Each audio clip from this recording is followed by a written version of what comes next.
Hey there lovely people, Jonathan Mark Mendes, Painted Love, and welcome to my channel. As you can see, I'm still on the bathroom reno. I'm the third episode in of probably about 6 tutorials on the Make, Do and Mendes series on this space. So what's to do in today's tutorial is I've got to sand and prime the window frames, and I'm probably going to mix up my shade of colour using Annie Sloan satin paint around the frames to give it one coat. It is undecided, the colour, until we can see the wall mural up. But hopefully I'll have all of that done this morning and the wall mural will go up later on this afternoon. So stay tuned. A little bit of sanding to do first. Let's get stuck in.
Okay, so that's all of my sanding complete on the trims. What I would stress at this stage is sand it once, sand it twice, sand it 3 times, because once you've got your finished coat over the top of this, whichever paint that you choose, it will show through the lumps and bumps if you don't remove with the sandpaper nice and cleanly. It will show everything. Another note to make is last week I caulked around the internal part of this wooden finish between the window and my new wooden sill, and notoriously caulk in larger gaps will sink. It will recede slightly in the groove, which it has done here, which I'm not going to worry about. I'm going to add my primer to the whole surface. I will overlap the windows because this primer I'm going to be using on the windows as well, and once that's dried I would probably go back with my caulk at that point again, but I'm not, because I want to add some colour to these windows so I can see, but I will do it after then anyhow. This is the primer that I'm going to be using. It is a Crown product, in the UK, Crown PX4. It grips to just about everything, including glass, all shiny surfaces, plastic. It is a stain blocking primer. It is also a grip adhesion. We'll be using it on the bathtub, the floor and the windows in this space. It's a really great product, but I'm sure if you're in other countries and you don't get this, there are many products. I know Zinza Bin is kind of a global product and that does pretty much the same job as this, but this is just my preference. So let's get stuck in with the primer coat. I'm going to mix up a colour with satin paint. I'm going to mix 2 of Annie's colours together to create my own colour. And if it's not right with the mural, then I'll change tack. At least it's had primer and 1 coat of paint. It'll need a 3rd coat.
Okay, so I'm going to talk a little bit about a colour choice for the window reveals and the windows. I'm not going to be painting the actual windows because they've got to be primed, ready, but I am going to put a lick of paint on the reveals just because if there's a bit of paint on there, there's less chance that I'm going to hit the wall mural on the other window. I'm going to be using Annie Sloan satin paint. These are gorgeous colours, absolutely gorgeous, but I am going to mix them. Not many people are mixing these colours just yet. They mix pretty good, pretty true, all of the colours that I like, kind of muted shades. And I've done a few samples of some of the colours. So on this one, you won't see with the light, but I'll turn it that way. We've got Chicago grey and canvas at each end. That's the straight colours, and I've mixed the two together to get this shade in the middle, and I quite like that. So I've done a series of different, this one is canvas and graphite. It almost looks a bit French linen, but there is a French linen in the satin range. And the one that I'm kind of opting for is canvas and Cambrian blue. So it's kind of a stony, bluey, kind of bluey, but a little bit stone in its shade. And I did that as 50-50, I think that mix was. What I'm going to do is before I mix it out, I'm going to make sure that I get the exact right measurements, just so that I know. Of course, this coat is not going to be the final coat. I will mix that up really precise so that I know for the future, if I want to touch up, I can mix that same shade again. But I do think that the canvas and Cambrian blue is going to be the colour, but I still don't know until that mural's up whether it's going to work, and even the floor tiles once we get to painting them, and that'll be a colour mix as well, just making it more complicated for myself. Anyway, let's get a quick coat over so we can really see the beauty of these frames against this tile.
Now time to have a little bit of fun. It's the wall mural, the paper wall mural. If you're in the UK, this was bought from B&Q. It's a roll of paper that the repeat pattern is every third strip. So you get 3 strips, which supersizes the overall look. I do need 2 rolls. I've got a little extra bit to put on the end. I may find a furniture project for the leftovers or somewhere else. A few of the tools that I'm going to need, I've got to one side, I've got a laser level to create a plumb line. I'm going to probably start on this side and just measure the paper and have the overhang to the tiled side of the wall so I can cut that free and then join, everything should join nice and neatly. I've got a straight edge. This is quite a nice one for wallpapering. It's kind of V-shaped so you can get in with a blade, although I do like to cut with the scissors, score the mark and cut with the scissors. With this being freshly corked at the side, I think that will be a better shout. So, scissors in hand. I've got an old bucket ready to mix up my paste. This one is all-purpose wallpaper adhesive, extra strong. And a couple of brushes from my painting world. Mr. M will be using my Posh Chalk paddle brush to apply the paste to the back of the paper. And then this has not been used yet, my Chris Dorner, what's it say on it? Trust the process. Let's hope we can trust the process. This one is to smooth out. It's got lovely soft bristles so I can smooth the paper and get any lumps or bumps or bubbles away from the paper outwardly. And that's about it. I will be putting this video on fast play. I may voice over. It's a little tight in this space with the paste table and two bodies, so it's the best way that I could film it. So let's get stuck in.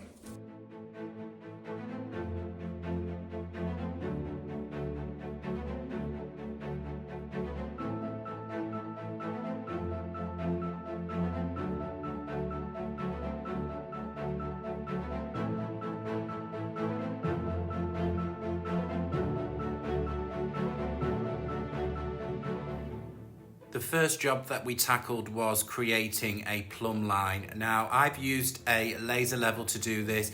If you haven't got one, you could use a piece of string with a weight at the bottom. Hold it to your paper measurement at the top of the wall, make a few lines and connect them up with your straight edge and you're good to go with your first sheet of wallpaper.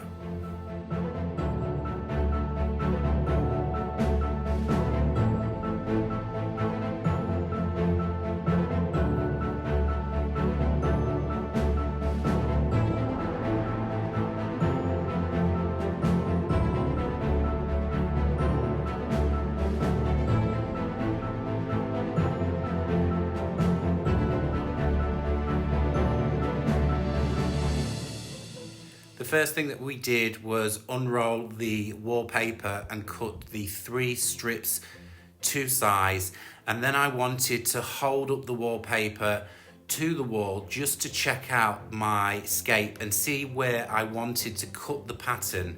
There is an extra section at the top that I could cut away, so I took about 20 centimeters off the sky because I wanted the horizon line to be further up the wall because the bathtub is going to sit in front of this. The other thing that I changed my mind on was pasting the back of wallpaper, because I've always done it that way. That was the way that my father taught me how to do this, but it seemed a little bit lightweight, this paper. I didn't want it to be wet for too long, so I went with the manufacturing instructions. I sent Mr. M off to alleviate him from chief wallpaper paster, and I pasted the wall. As you can see, I rolled the paper back up and I just spreaded it down the wall really simply. It went on like an absolute dream. I've pushed it into the corner. You can also see there against the tiles, there's about 10 centimeters overhang onto the tiles that I need to cut off. Now, again, the way my father taught me was to push it into the crevice, score it, peel it back, cut it with a pair of scissors. But you can see here at the bottom, I'm using a straight edge and my blade just to see how that went, and it absolutely went like a dream. So that's what I did, followed the process all the way down in the corners, helping to create a really crisp corner.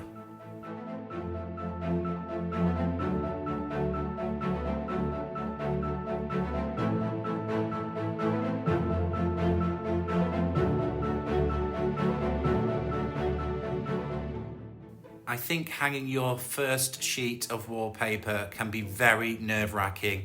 And once you've got that first sheet up, you can just roll into this quite comfortably and work section by section.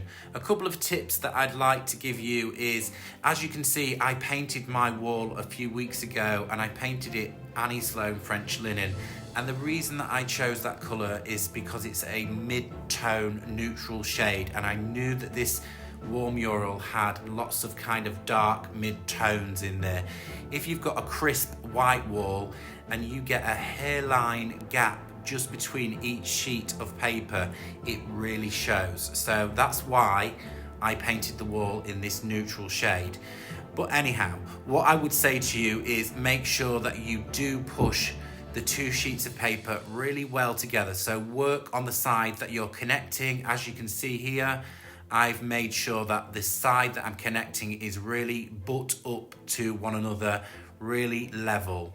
Then I would say work from the center of the sheet of paper once it's on the wall, pushing out with your soft brush all of the air bubbles and any lumps or bumps outwardly up to the ceiling and down to the floor from the center. Then you can make your top cut and your bottom cut, then clean off with a damp cloth, making sure that there's no paste on the surface of the paper, and you're good to go. I'm going to let you sit back and watch the end of the process. I just repeated everything until I got to the corner and I had to make a sideways cut lengthways through the piece of paper. I measured that out just to make it a lot easier so that I didn't have a full sheet of paper wrapping around that corner. You'll see in just a moment.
am so happy with the way my wallpapered mural over my bathroom tiles has turned out. It truly has elevated the whole space, and I'm looking forward to progressing through some of the other changes that I'm going to make to this bathroom, one of which is painting the outside of the bathroom tub, and of course not to forget the last project in the whole space, and that will be painting the bathroom tiles.